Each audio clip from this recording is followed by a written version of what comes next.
Hello, everybody. I hope you are super well. Welcome to episode 14 of Pardon Your French podcast with myself, Stephanie Lauren. And Vanessa Sherlock. So today, what are we talking about, Vanessa?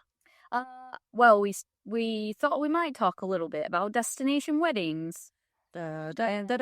Yes, I'm trying to get Steph into the wedding industry with me. I think it's a really cool group of people. Like, it's a really good community. We have so much fun during the summer, but we work our asses off. Yeah.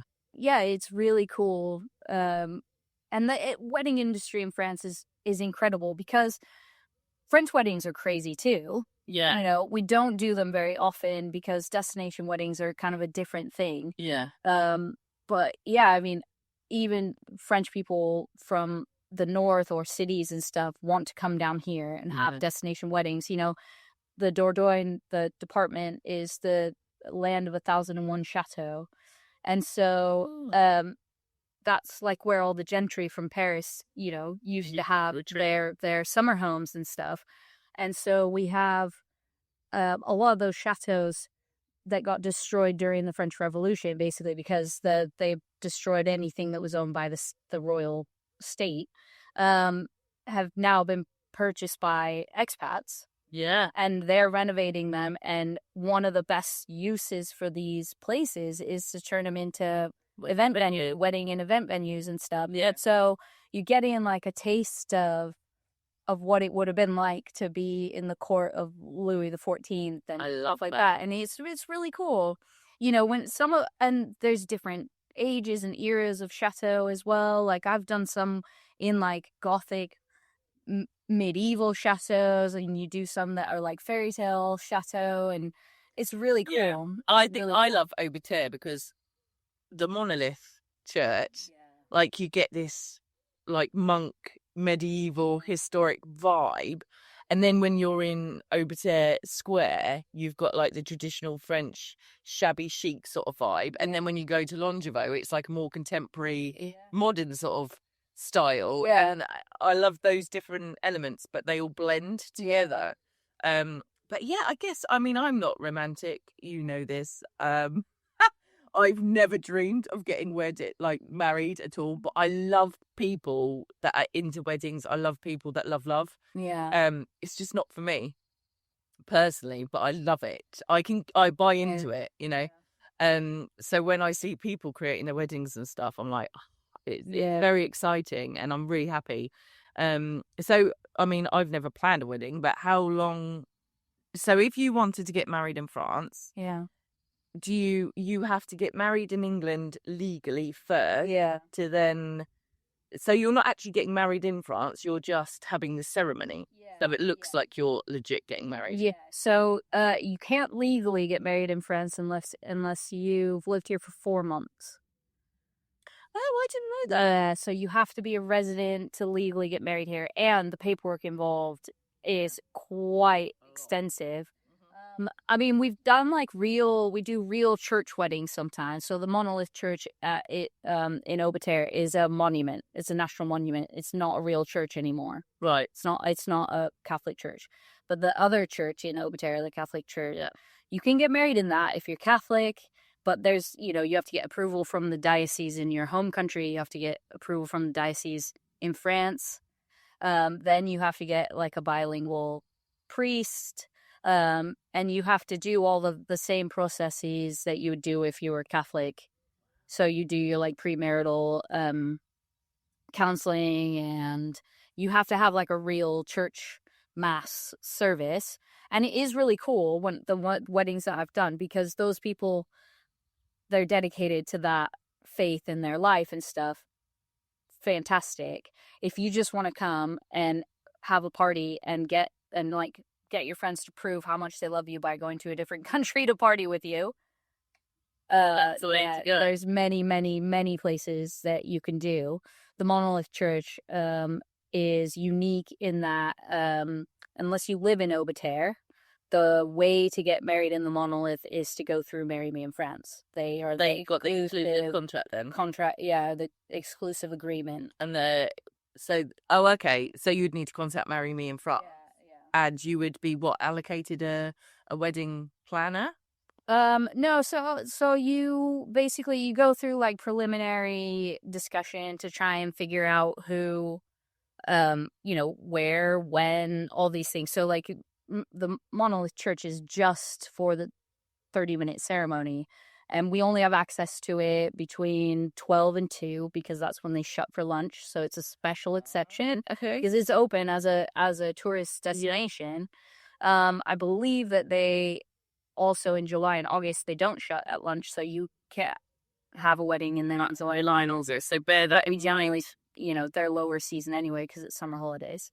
But yeah, then you work with the Marry Me in France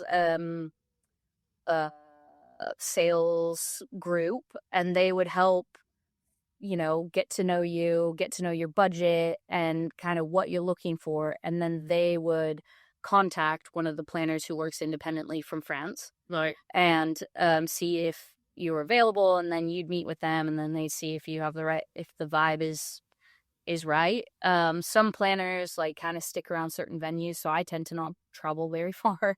And I tend to just do on the day. So I used to do like the ahead of Whole thing. yeah, but I'm like, it's a lot. It's like a year of getting to know a couple, and dedicating kind of a lot of yourself to that relationship that you're building with them to make sure that their day is perfect. And it wasn't really something that I could sustain. Yeah, it was difficult for me emotionally to invest so much into people, and then then that relationship ends. Like it's totally understandable because it's a service. You're being paid to provide a service, but you can't provide that service without getting involved with knowing the hearts of these people, because that's what you're doing. You're getting their love to be on display for all their friends and family. So wow. I never would have thought that much kind of into it. I guess you can't be in that, like, I guess like a midwife, you get attached, don't you? Yeah. It's a very, and I'm not somebody that can just cut. If I invested, I'm like, oh no, I'm the first one to touch that baby. I'll never see that baby again. It doesn't work. You have after visits and stuff, but I mean, it's like you're building a friendship with a couple, and then when their wedding's over, it's like you shouldn't have any expectation necessarily of being their friend for life. No, you always have that. We'll always have parents that they, but that's it. It's and so I'm an empath in that way. So struggled with it, but it's a lot of fun.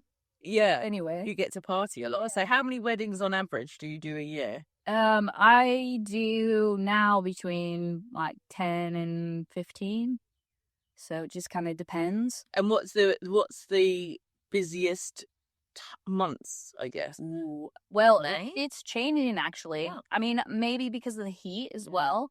But like July, I don't have any weddings in July. I did request because I'm going back to the States. But so like April's become really popular because it's like kind of out of season. It's generally nice weather. Yeah, so lower pricing, but you're still usually getting good weather. Hot.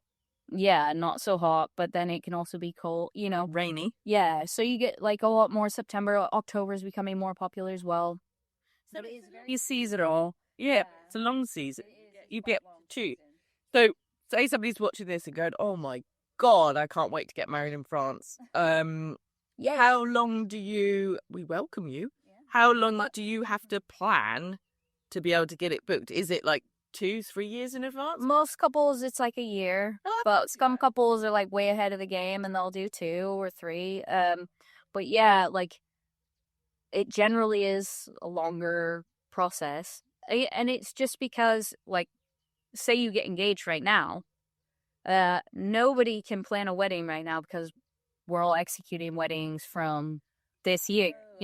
So like there's a huge section of the season where like wedding planners don't have any time because they're busy doing weddings. Oh, that's really So important. it's like wintertime then becomes the like, planning season. And then you have to, you want to come and taste the food. You want to choose your wines. You want to meet your suppliers, whatever, photographers or whatever. So so people got engaged then, and then they'd come out on a little bit like a mini holiday to get to meet the wedding planner, Choose the venue and things like that. Yeah. Okay, well that's So, exciting. yeah, so it gives you a chance to like do a little bit Of a recce. recce, yeah. Always check out what local supermarkets are available where petrol stations are, because sometimes they are so rural. You don't want to run out of fuel. Well, a huge one that I always say is like go to the venue or check out the venues in the season that you're planning your wedding. Yeah, not out of season where it doesn't look so pretty. Well, even if it's like you're going to get married in September, don't go visit in April because everything looks the same thing. So in April, none of this Virginia creeper was on the building. In September, all this Virginia creeper will be like lovely burgundy color. Yeah, they're all mine. Comes out at the end of April, beginning of May, and I bought the house in the December. When I moved it, I literally cried as I drove down driveway. I was like, this house doesn't look like it did when I viewed it. Massive error on my part. And then the owners at the time were like, don't worry, it comes back in April. And I was like, and then clean it back for the rest of the year. Yeah. The what's the other one that always surprises me? Oh, flowers. So like,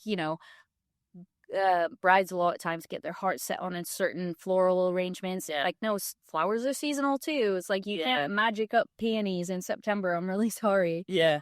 So it's thinking about things like that, the colors and all those things. They all play in. Obviously weddings are crazy, and obviously we get loads of Irish weddings. Yeah. Over into fun, and they're always so fun. And like baby Guinness and stuff is always like. An absolute favorite, isn't it? Yeah. And it's funny how every culture has like a different drink that they all go for. Absolutely. And different years, every year there's a different a new trend, popular drink or whatever, and some of them are like they've stuck around because it's hot weather. G&Ts are really popular. So we're currently having gin and tonic right now, a Copper Cock gin and tonic. Actually, it is early, but we are like, whatever. And it was damn hot. Yeah, because, but we got plenty of ice in there. Oh, actually, ice when it comes to ice cubes. So in here, we've got like the little plastic ones that you can just...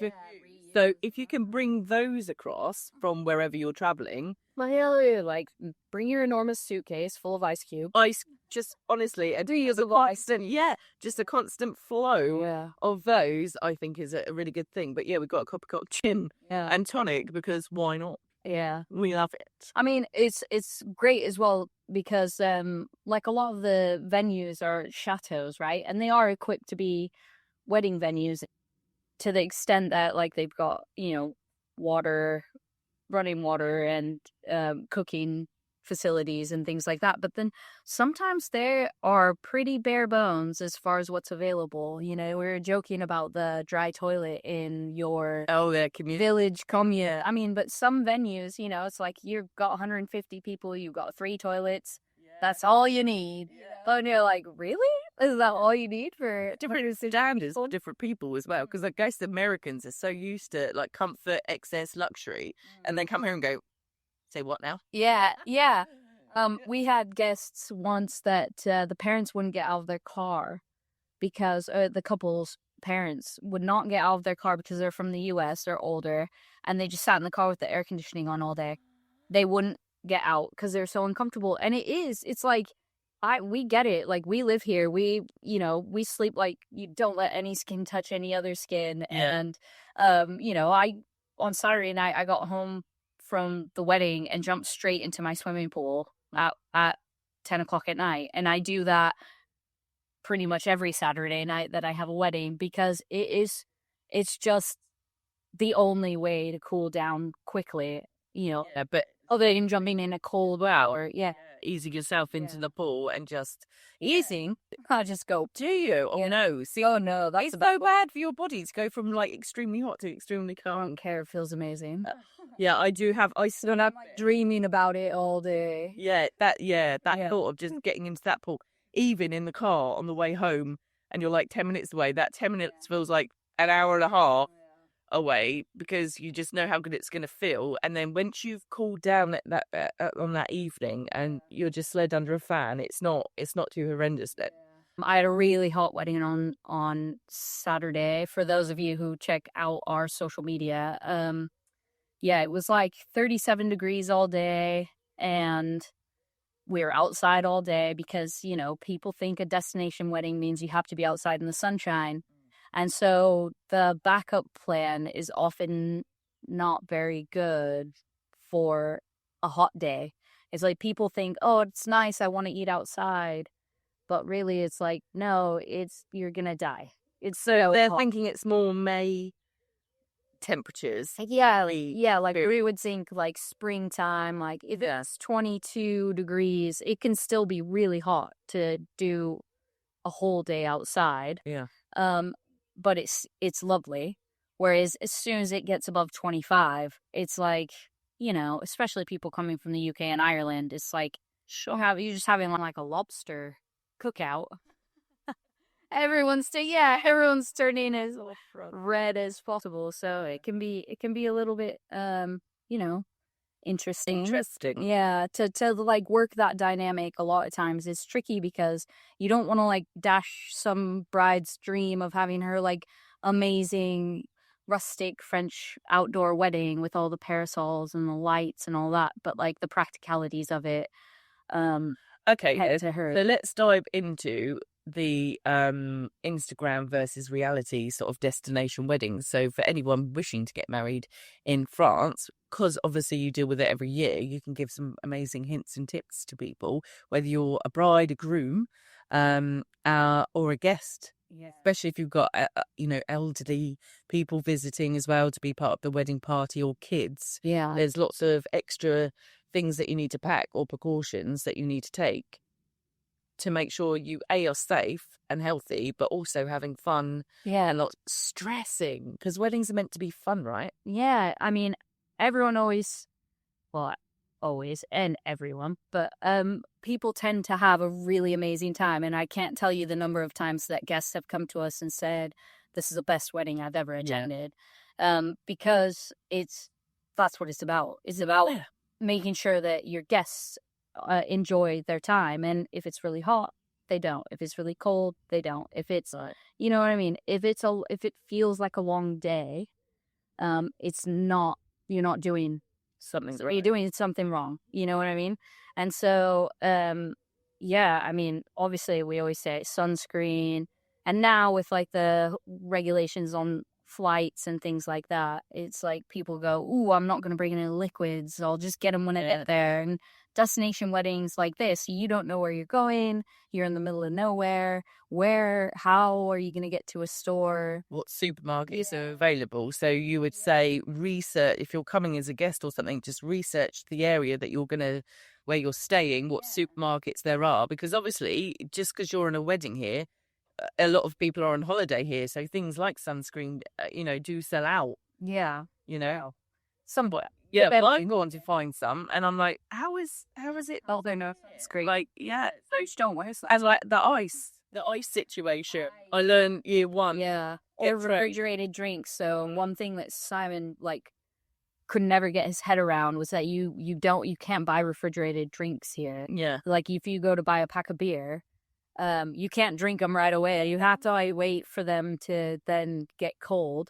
So, yeah, ice is a big one. And the supermarkets will have a stock of bags of ice. But like on wedding days, I've totally been sent out on a wedding day to go get more ice from the supermarket and bought it all. Yeah. You know, and you just say that. And you feel guilty as you're loading it in. You're feeling super guilty. Like the store doesn't have any more ice and I'm the cause.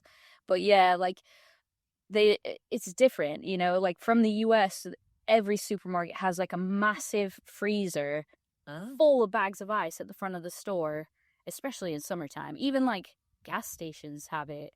So out here, that you dig it out. Yeah, so even like hotels out here, it's like the fact that ice then becomes kind of more difficult to come by is always surprising to people. You know, when you're stopping in a Gîte and you've got like one of those tiny little mini fridges that doesn't have any freezer, like proper freezer to it and stuff like that. So it's important to kind of know, especially so like this last weekend, I was talking about children, and the worry that you have for small children because they don't have a developed nervous system yet to cope with the extreme temperatures if they're not used to them.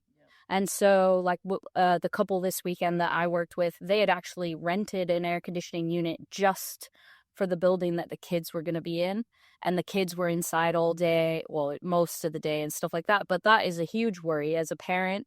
If you're bringing your kids somewhere like this and it's a fluke, once a year heat wave, it can be really dangerous if you're not prepared. If you don't have food to replenish their electrolytes that they're losing faster than you or I would and things like that. It's really, you can get the sachets. So like in England, when I went on holiday, I used to go to Boots and just get the little electrolyte, the salt replacement sachets. So if you can you bring those over? Yeah, they sell them in powder too. Like a lot of health food stores and stuff have like a powder pods, which are probably easier to get through Air Forces. Cut up in Air Force. Yeah, so just chucking that in some water. It's a super American thing, but to like have a water bottle that you can fill with tap water, which is totally drinkable where we are. Yeah. But also to freeze it. Yeah. So the like when you're young and you have like the ice drinks. Yeah.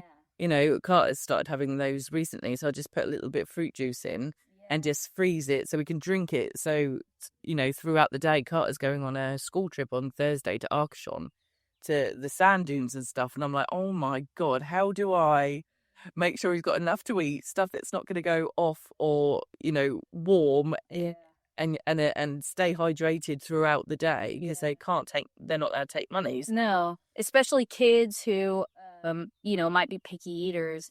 I know CJ's a bit of a picky eater, so it's like making sure that he's still going to want to eat whatever you send with him by the time it gets warm or by the time it's been in his lunchbox all day or whatever. Yeah. And the same applies, like, if you're bringing kids to a wedding and making sure that they've bought edible snacks that don't turn into mush or soggy or warm. Yeah. You know what I mean? They were begging us for food on Saturday because the kids had eaten their lunch and then didn't have anything until after the caterers had made their dinner, which, there's a gap in time there. There's not a lot like snacks laying around at wedding venues, surprisingly enough. Yeah, which is that are kid appropriate. But you pay you're as a wedding couple, you're paying for, canapes and fancy things that if kids aren't going to eat them because they're picky, then you have to think, okay, well, what can children eat? What can I bring? We sent them to the garden. We're like, there's raspberries. Go get send them to pick raspberries. But not all venues have, a lush garden like the venue that we were at on Saturday. So yeah. So it's I guess like tips and hints would be like to be super organized because it takes the pressure off, and actually you can kick into the moment and be present at the wedding without worrying, oh my god, I've run out of, or I haven't got enough of, or what do I do? Yeah. If you get hints and tips that you can put into practice. Yeah. And I also think it's important for the couple to have people that they can rely on to be the information instead of them being the information. Like, nothing ruins a bride's day more than having some mom coming up to her in the middle of her wedding and being like, my kids are starving because I didn't prepare. Or my husband is passed out because he drank too much and he's by the pool and it's too hot. It's like, look after yourself, So alcohol then is obviously weddings are huge celebrations, everybody drinks and it carries on from the toast, doesn't it? So I have seen people at weddings getting like smashed by the time the actual ceremony's even started. So make sure you drink water. If you are drinking alcohol, drink water in between every alcoholic drink. And in the heat, when you drink alcohol, I think it makes you get drunker so much faster, and your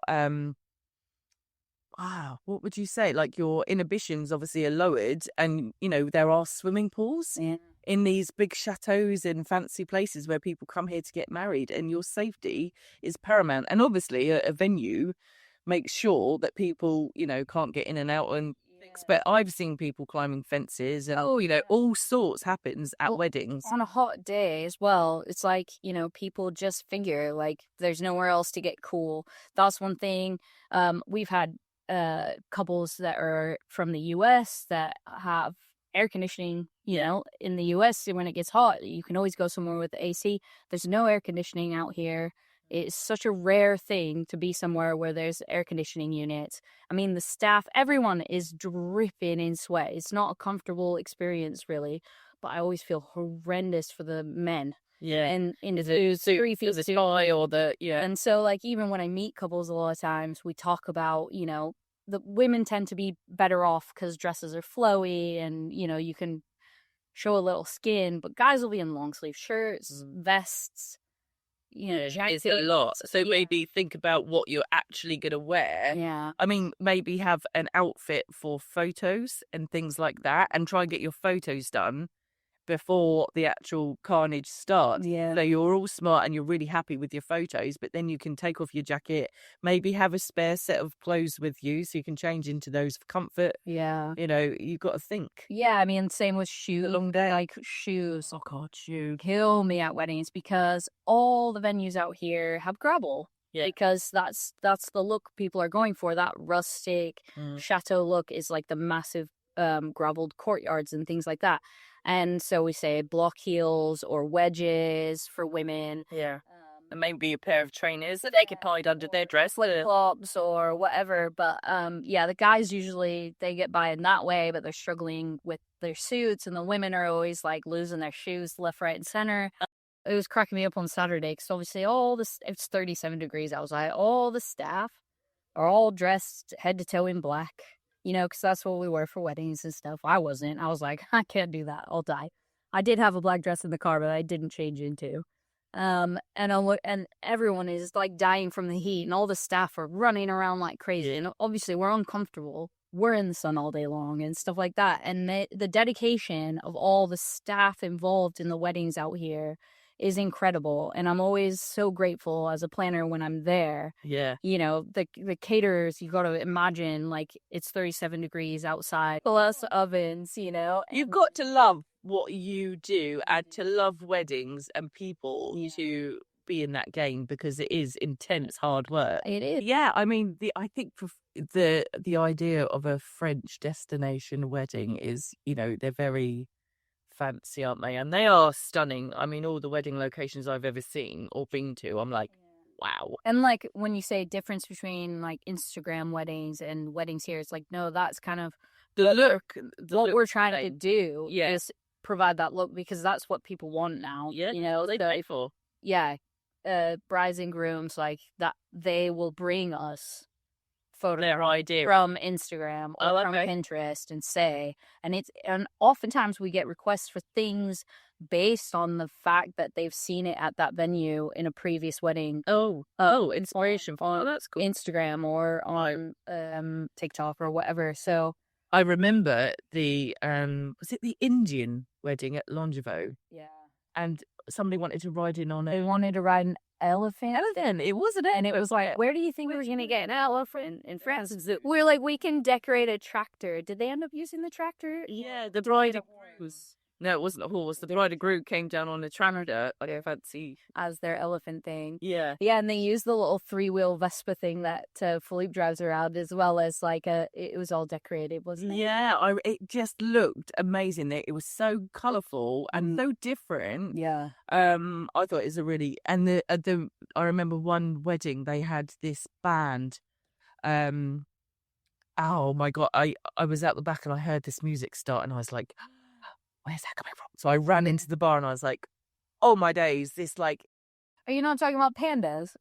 I can't remember the name of it. It was like a rambling brass band. Yeah, they were just like crazy. It was So, and they were dancing in the bar. Yes. Okay, so that was my wedding. Yeah, so the couple was supposed to have the New York brass band, it was because of COVID, their wedding got pushed back twice. And the second time it got pushed back, their band actually was booked to play Glastonbury that date, and they couldn't share. So they recommended, the New York Brass Band said, oh, we know these guys in France that do the same thing we do. They're really cool. You should get them instead. So we booked them. And that's another one of those weddings that people saw that wedding and how cool it was. Yeah. And they booked the band because of how cool the videos were. And it was like mental. They had their wedding at the Monolith in Aubert. Yeah, beautiful. And then the band surprised the guest when the couple came out. Oh. And then played them up into the square, and then played in the square. And it was crazy because usually when you have like musicians during the drinks reception, you know, vendonneur is what they call it, in France, they play on the side and the guests like drink and like hang out and chat and talk about the wedding. And they didn't. They had like set this band up under this canopy thing to play. And all the guests just went over there and were dancing the whole time. Yeah. And so when they got back to the venue, we were like, well, normally we would put you under the trees over here. And they were like, yeah, but like the vibe is really good and all the guests are really into it. Do you mind if we just play in the bar, which we never, ever do? And we set it up and the videos were incredible. Yeah. The bride and groom were just like fucking covered in sweat. Yeah. And the groom came to me after. He goes, I really wish we'd taken the group shots before this because now look at us. Yeah. Like, he goes, we're wrecked, but it was such a good party. They just they made it so much fun. Yeah, that vibe was that something I hadn't seen Yeah. actually at a wedding before. And I was like, this is my kind of music and they were energy. and the musicians were really nice. They're a group out of Toulouse. They're called Panda's Cover Gang. Oh, okay. So they do like modern covers, but as a brass band. So it's like kind of like a New Orleans style. New Orleans, that was it. That was the vibe. I was like, where's that coming from? And it started playing Beyonce and I was like, oh my God, it was great. But do you know what? The guests had such a fabulous time. Yeah. And everybody joined in. It was like that moment in time. And you're like, that is the wedding's secret. Yeah. But that was the vibe as well. Like, because they were in the bar, all the bar staff were into it. Like a lot of times, the guests are having their party, and the rest of us are doing our jobs and out of it. And it was so much fun. I just remember we were like dancing behind the bar when we got a chance to, and it was a great day. That absolutely, that was the day after the storm as well. Was it after? Yes, the day after. Yeah. Yeah. I do now. Yes, I do. But it was almost like a rebirth kind of moment in that wedding. It was, we'll never forget it, let alone the bride and groom and the guests will just never forget it. It was absolutely epic. So, yeah, do you know what I'd say? Go on social media, look in France for recommended bands and musicians, and people have singers, don't they? And a lot more than me, like all the musicians here in France that get booked for weddings, and it depends on what style wedding, but somebody that's got that element to each different. Absolutely. I mean, and because I work with Marry Me in France, they have like a lot of contacts with a lot of musicians, suppliers and stuff from all over the country. And so sometimes you get a band that's not from your area to come. Like Toulouse is, a few hours away. 3. In my head, it's 6. Her French geography is not great. We're working on it.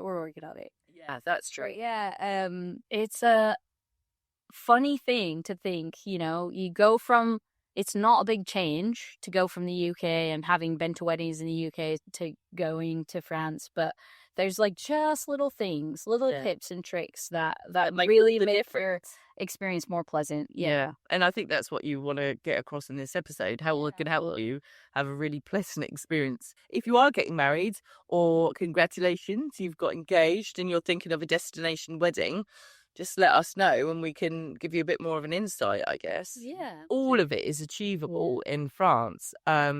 And everybody works incredibly hard to make it like the most epic day of your life. Yeah, so if you want to get married, cheers to anyone who's been engaged and is seeking to get married. Westing you, we salute. Congratulations. And if you want any gin for your wedding, let us know, because we could do that for you. And just let us know. So follow us on social media. We are there everywhere. Subscribe on YouTube, because that definitely gets our numbers up, and we can't believe the numbers that are coming through from like Spotify and Audible and Amazon Music. It's now like officially in 16 countries and over 132 cities. That's amazing. Which is mental because we're only like episode 14 now. Yeah. So we just want to say thank you. We are putting together a Pardon Your French cocktail, which is very exciting, and that will be launched hopefully in the next month, ready for summer. Hopefully in the swimming pool. So I come up with the cocktail. And yeah, we're very excited. Yeah. So thank you again for all your support, and we love you. Yeah, thank you. We'll see you on the next episode.